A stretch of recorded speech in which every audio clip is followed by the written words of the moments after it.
थकलो आता. कधीतरी एकांतामध्ये एखाद्या कोपऱ्यामध्ये एखाद्या खॉटमध्ये एखाद्या पलंगावर झोपलेल्या त्या बापाच्या पायाच्या भेगा बघा किती आहेत. निरीक्षण करा आणि कधीतरी विचारा बाबाला, बाबा एवढ्या भेगा. अरे तुमचा सांभाळ करता करता, तुम्हाला वाढवता वाढवता, तुमचं संगोपन करता करता त्या पायाला भेगा कधी पडल्या आणि हाताची साल कधी निघून गेली दादा, मलाही कळलं नाही, मलाही कळलं नाही. कधी वृद्धापकाळ आला, कधी म्हातारा झालो माझं मला कळलं नाही. काय केलं म्हणजे आपण यांच्या ऋणातून मुक्त होऊ सांगा ना. सकळ तीर्थाची धुरे जी का माता पितरे तया सेविसी कीर शरीरे लोन कीजे, संत म्हणतायत, मौली म्हणतायत. आणि म्हणून अनंत उपकार आहेत आई वडिलांचे, आमचे आजी आजोबांचे, जे आम्हाला सोडून गेलेले आहेत ना, अनंत उपकार आहेत त्यांचे आमच्यावर. काही जरी केलं तरी त्यांच्या ऋणातून आम्ही मुक्त होणार नाहीत, पण त्यांची श्राद्ध कर्म आम्ही करायला पाहिजेत. एक त्यांची आठवण झाली पाहिजे आम्हाला, एक त्यांचं स्मरण झालं पाहिजे आम्हाला. आणि विशेष म्हणजे एक कृतज्ञता म्हणून तरी श्राद्ध कर्म केली पाहिजे. कृतघ्न आणि कृतज्ञ याच्यामध्ये फरक आहे. केलेल्या उपकाराची जाणीव ठेवून जो वागतो त्याला कृतज्ञ म्हणतात, आणि केलेल्या उपकाराची जाणीव न ठेवता उलट अर्थी तो त्याला विरोध करतो ना, त्याला कृतघ्न म्हणतात. कृतघ्न, कृतज्ञता व्यक्त व्हावी म्हणून यासाठी आम्ही श्राद्ध कर्म केली पाहिजेत. आमच्यातून जो माणूस गेलेला आहे त्याचा मरणोत्तरचा प्रवास उत्तमरित्या व्हावा, चांगल्या प्रकारे व्हावा. आणि म्हणून आम्ही या प्रकारे ज्ञानदान करत असतो, अन्नदान करत असतो, श्राद्ध कर्म करत असतो. मौली, एखादा माणूस जर आमच्या घरातून निघून गेला तर त्याचा आत्मा यमदूत 13 दिवस आमच्या दरवाजात आणून ठेवतात. एखादा माणूस जर निघून गेला तर त्याचा जीवात्मा उत्तर कार्यांच्या पर्यंत यमदूत आमच्या दरवाजात आणून ठेवतात. ज्या वेळेला ज्ञानदान घडतंय, अन्नदान घडतंय, पिंडदान घडतंय, त्यावेळेला त्या जीवात्म्याचा प्रवास यमलोकाकडे सुरू होतो, यमलोकाकडे सुरू. बरं का मौली, त्या 13 दिवसामध्ये आम्ही काय करतोय काय नाही पाहत असतो. तो त्याचं वर्णन अशा प्रकारे केलेलं आहे की ज्या पद्धतीने आम्ही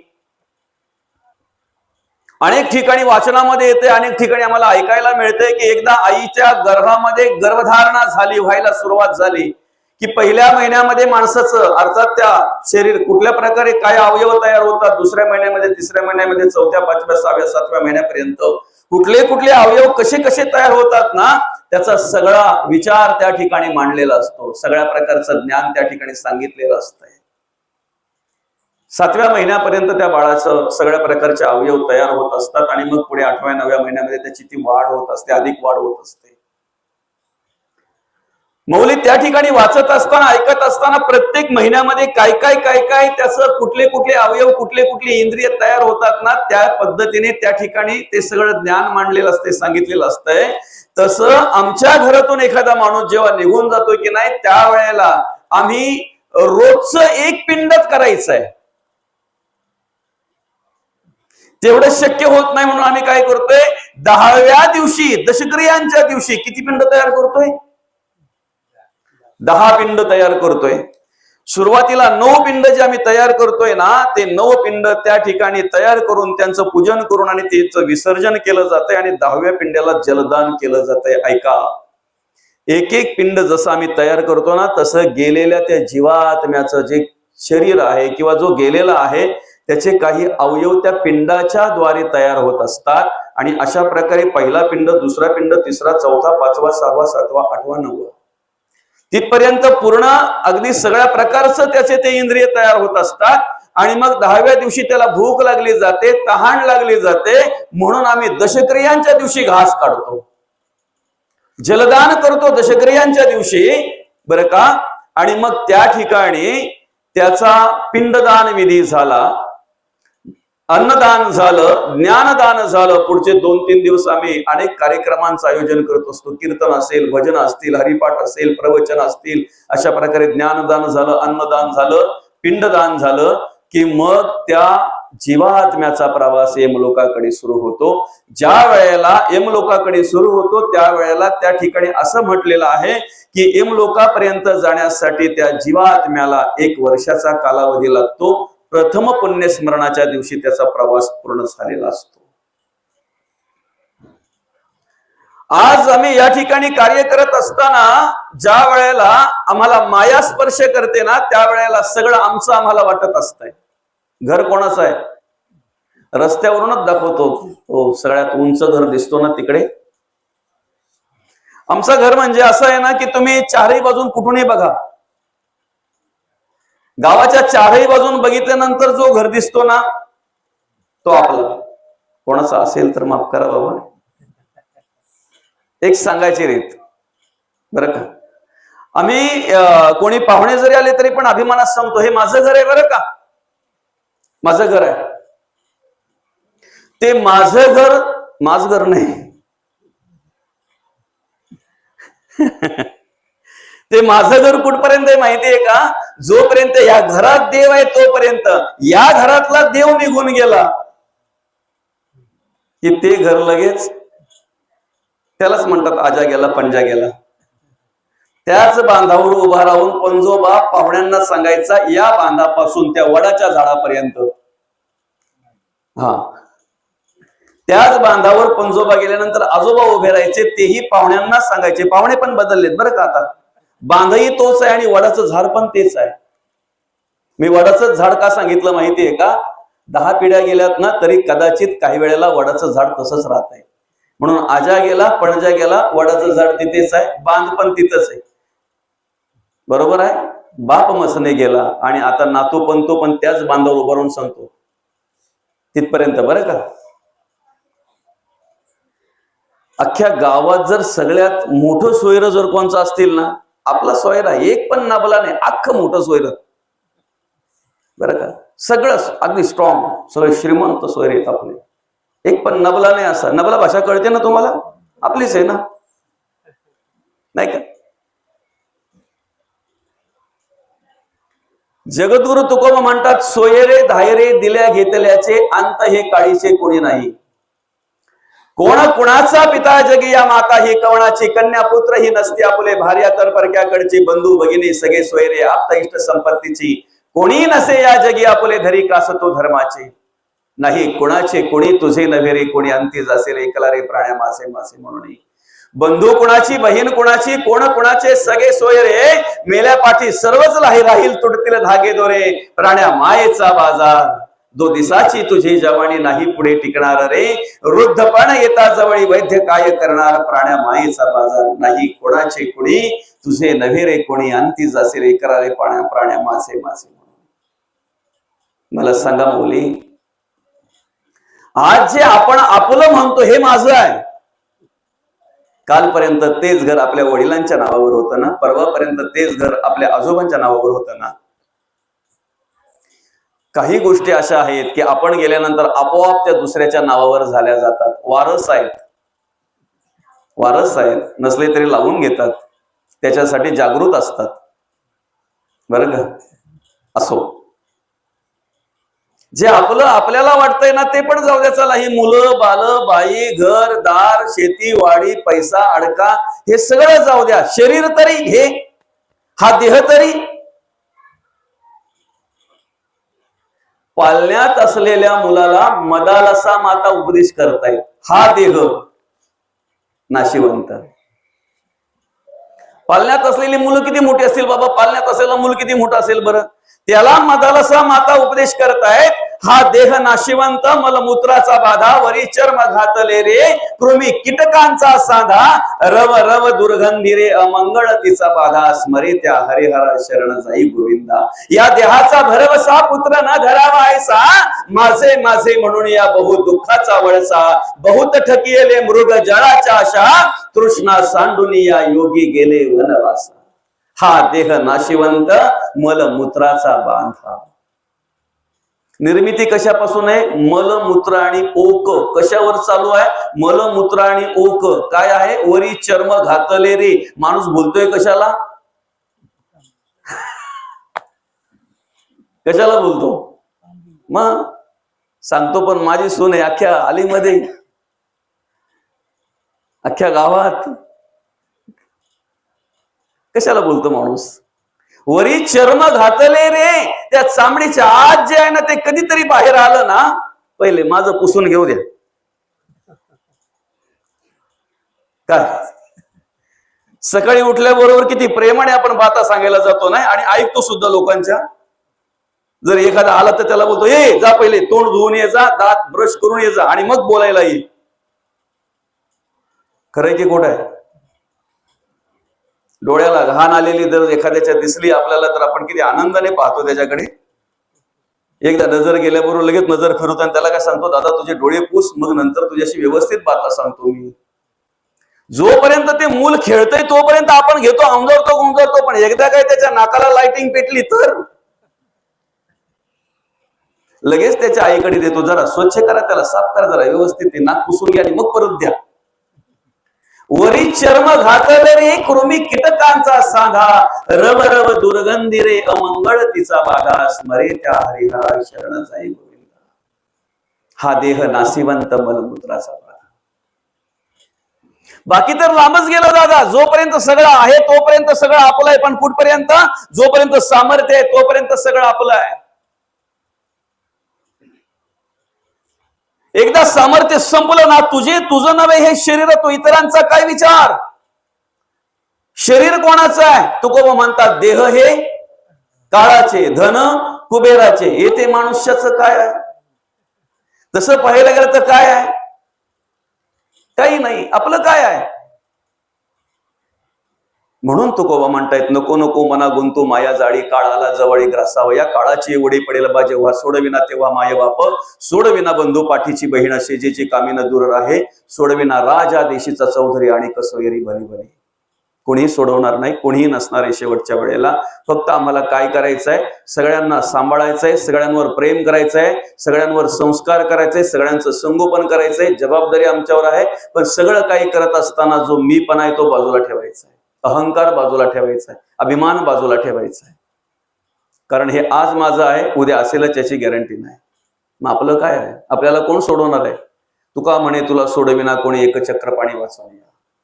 मायेच्या अधीन झाल्यानंतर काय होतंय माहितीये का? जे आमचं नाही ते आम्हाला वाटतंय, जे असत्य आहे ते सत्य वाटायला लागतंय.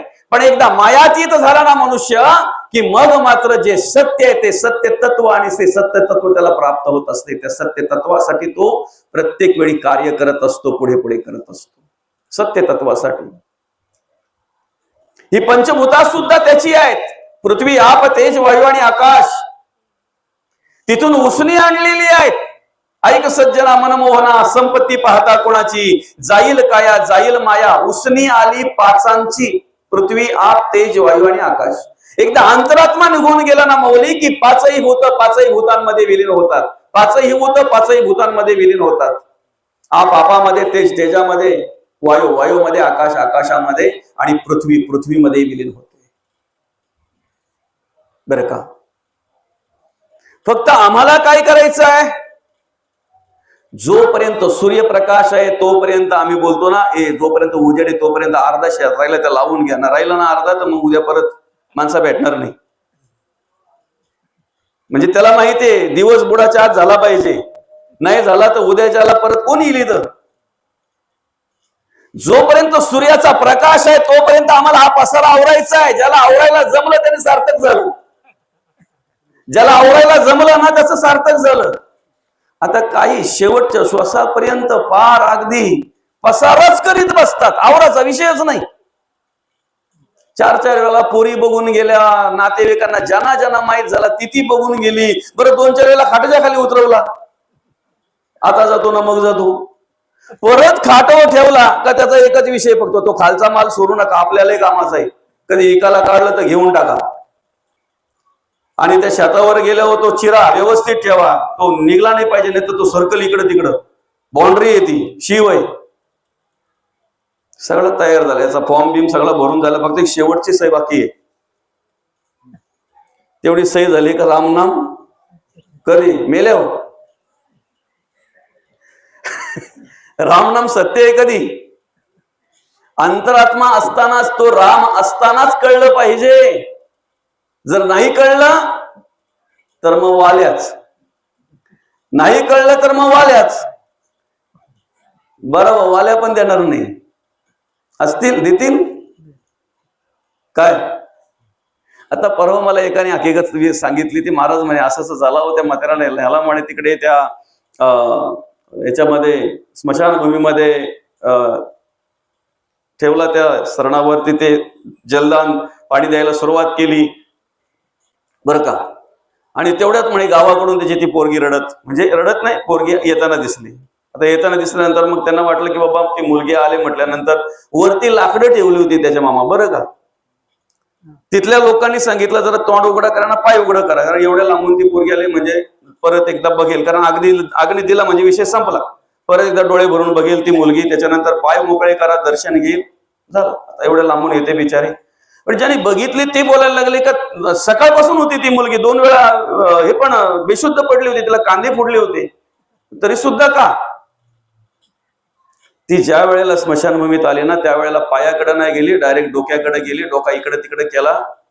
आणि पुन्हा जायला निघाल्यानंतर ज्यांनी रचलेली फाट्या बाजूला करायला सांगितली होती त्यांनी त्या ताईला विचारला, ताई एवढ्या लांबून येताना बघितल्यानंतर आम्हाला वाटलं तू चरणाचं दर्शन घेशील, डोळे भरून बाबाला पाहशील, पण काहीही न करता फक्त तोंड इकडे तिकडे केलं, डोकं इकडे तिकडे केलं आणि चालली. तेव्हा बोलते घरी चर्चा चालली, बाबांच्या वाल्या काढल्यात का ठेवल्यात.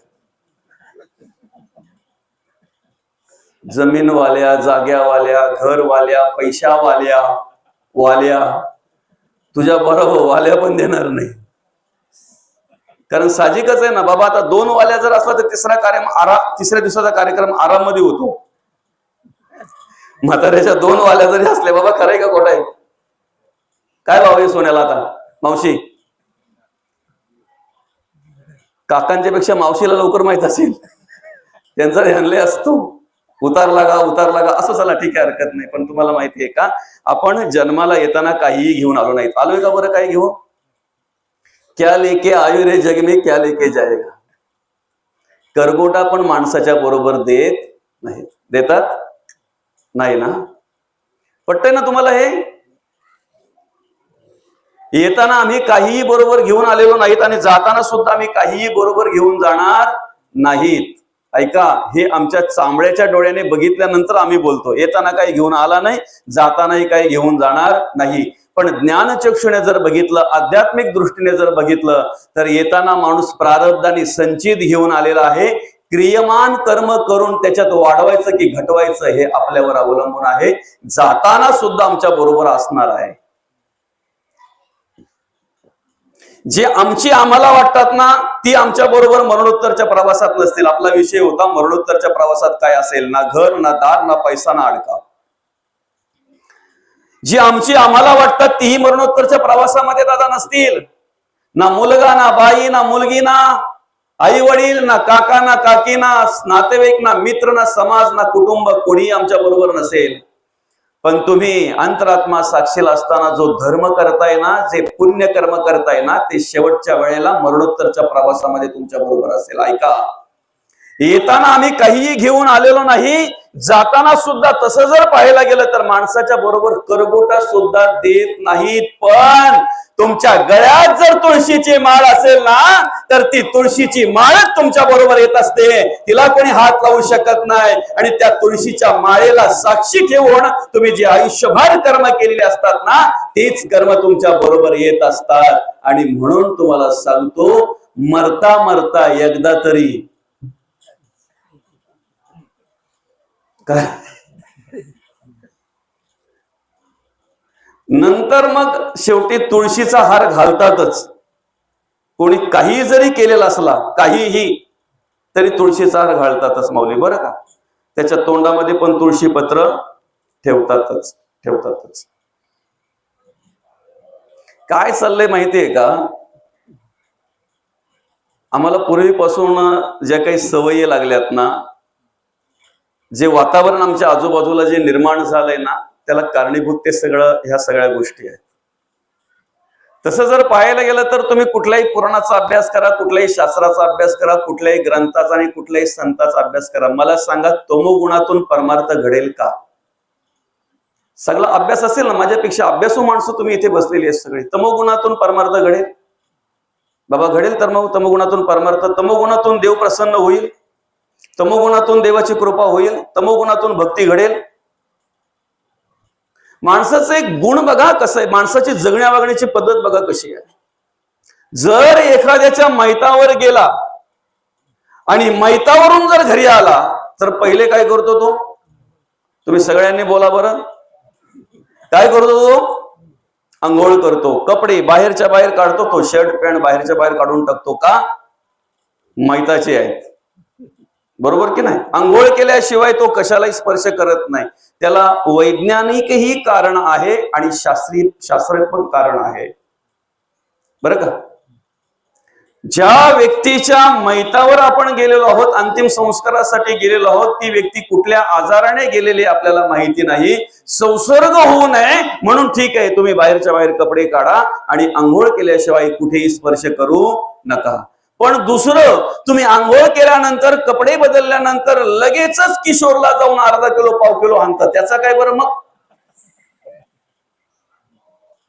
त्याला हात लावल्यावर नाही वाटत तुम्ही काय? आणि याच्यामध्ये बर्बाद झालाय समाज कोणाचा?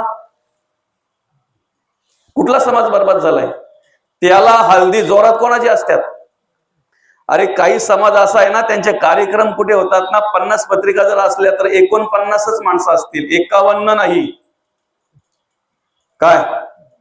आणि एकदम सिस्टमॅटिक काम. त्यांचा आदर्श आम्ही घ्यायला पाहिजे. त्यांची पोरं सकाळी जर उठली ना, सकाळी, तर पहिले आंघोळ अष्टमी झाली की पहिले पोथ्या काढणार, पोथ्या वाचणार. त्या टायमाला आमची 12 वर्ष ना 16 वर्ष म्हणतात. ते खोटं असेल तर ते पण सांगा का महाराज तुम्ही खोटा बोलता म्हणून. काय? ज्या वेळेला आमची पोरं लोकांच्या हल्दी गाजवतात, हल्दी गाजवणं माहितीये ना, तर रात्री आमच्या गावात हळद होती, रोडच्या बाजूशी मी आलो, साधारणतः 12:30 वाजले होते. रात्रीच्या वेळी 12:30 वाजता शेतामध्ये लाईट, गाडी शेतामध्ये टाकून लाईट चालू ठेवून त्या गाडीच्या लाईटीवर काहीतरी करत बसले होते. 12:30 वाजता बाटल्या बिटल्या काढल्या होते, तिथे काहीतरी 2-4 ग्लास दिसत होते. काय करत होते काय माहिती, त्यांचं त्यांना माहिती. काय करत असतात माऊली तिथे ते? साधारणतः शेतामध्ये गाडी टाकलेली, त्या गाडीच्या लाईटीवर लाईट पण मंद ठेवली होती गाडीची आणि चालू होतं त्यांचं. मला सांगा, ही 12:30 वाजता जर प्यायला बसलं तर जेवायला किती वाजता जातील? आणि त्या टायमाला जर चुकून त्यांना काही राहिलं नसेल तर ना, त्यात एखादा जावाय असावा का कार्यक्रमच झाला समजा. कारण असं बोलतात लोक, ज्याने जावाय सांभाळलं त्याचा कार्यक्रम यशस्वी झाला समजा. एक वेळ एखाद्या देवाला नारळ फोडायला लागला तर चालेल बाबा, खरंय का खोटं आहे? मग ही हल्दी गाजवणार, मांडव डोक्यावर घेणार, ही पोरा कोणची बरं? काय? आपलीच ना. यांचं बैल, यांचा गाडा, त्यांचा टेम्पो भरली का चालली कोणची? आपलीच ना. रातच्या टायमाला 10-12 एकत्र येणार, एखाद्या मालावर बसणार, एखादा बाटली आणणार, दुसरा चाकणा आणणार, 4-5 त्याच्यात अजून सहभागी होणार कोणची? आपलीच ना. समाज बर्बाद होतोय आमचा, आम्हाला कळत नाही. बर्बाद होतोय. सुधारणा कधी होईल दादा? रोज प्रवचन ऐकतोय आम्ही, रोज कीर्तन ऐकतोय आम्ही. परिवर्तन काय आहे? कीर्तन प्रवचन कशासाठी आहेत? कधीतरी चांगलं वागण्याची उपरती माणसाच्या अंतःकरणामध्ये झाली पाहिजे ना. आम्ही रोज त्या वाल्ल्याकोलीची गोष्ट ऐकतोय, रोज वाल्ल्याकोलीची गोष्ट ऐकतोय. प्रत्येक कीर्तनातून, प्रत्येक प्रवचनातून नव्याने आम्ही अनेक वेळा आतापर्यंत वाचले असेल. एवढा बोध जरी घेतला ना, बसताना काय म्हणून बसला होता तो त्या ठिकाणी आसन घालताना?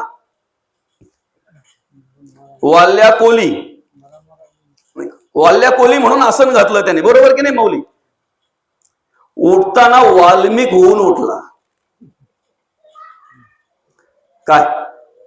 आम्ही उपासनेला ज्या वेळेला बसतो, देवपूजेला ज्या वेळेला बसतो, त्यावेळेला संसाराच्या अनेक व्यापांनी व्यापलेलो असतो, वाल्ल्याकोलीच असतो. पण ज्या वेळेला आम्ही ग्रंथ वाचून उठतोय ना, ज्या वेळेला आम्ही भगवंताचं नामस्मरण करून उठतोय ना, त्यावेळेला वाल्मिक म्हणूनच त्या ठिकाणी उठता आलं पाहिजे. ती स्थिती निर्माण झाली पाहिजे, तेव्हा खरा परमार्थ आमच्याकडून घडेल. आम्हाला केलेल्या कर्माचा पश्चाताप होत नाही. होतो काय? वाल्या कोलीमध्ये आणि आमच्यामध्ये काय फरक आहे माहितीये का? त्याने पुरावा ठेवला होता.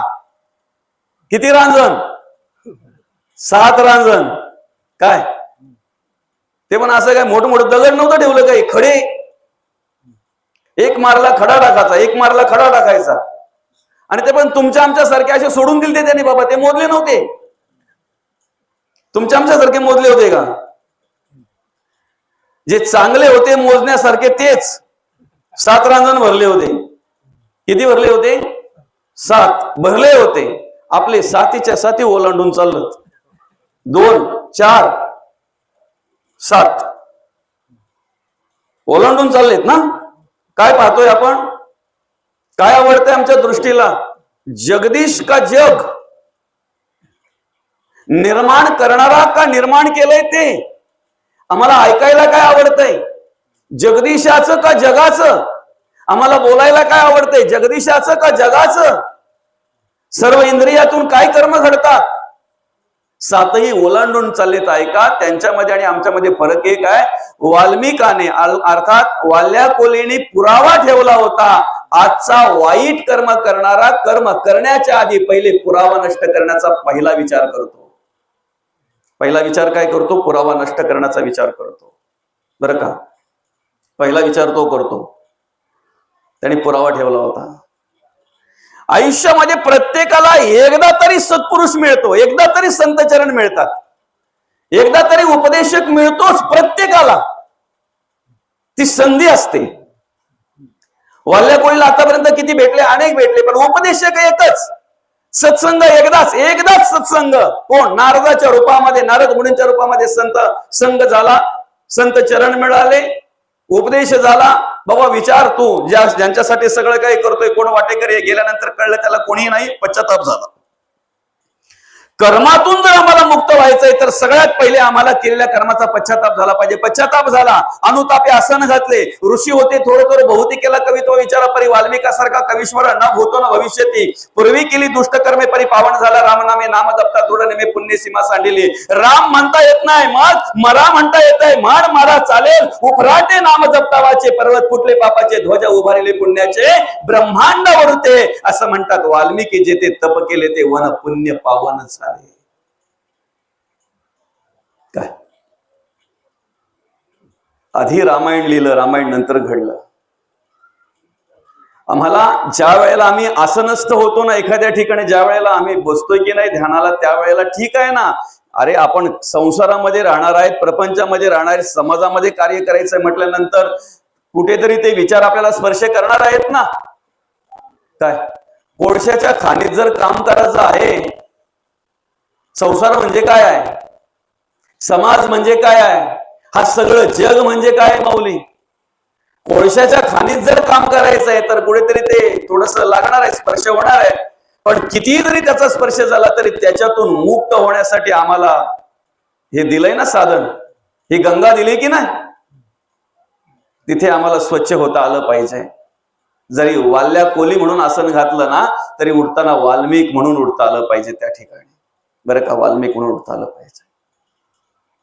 परमार्थ जो आहे, भक्ती जी आहे ती नरदेह जो आहे तो परमार्थ करण्यासाठी भगवंताने दिलेला आहे.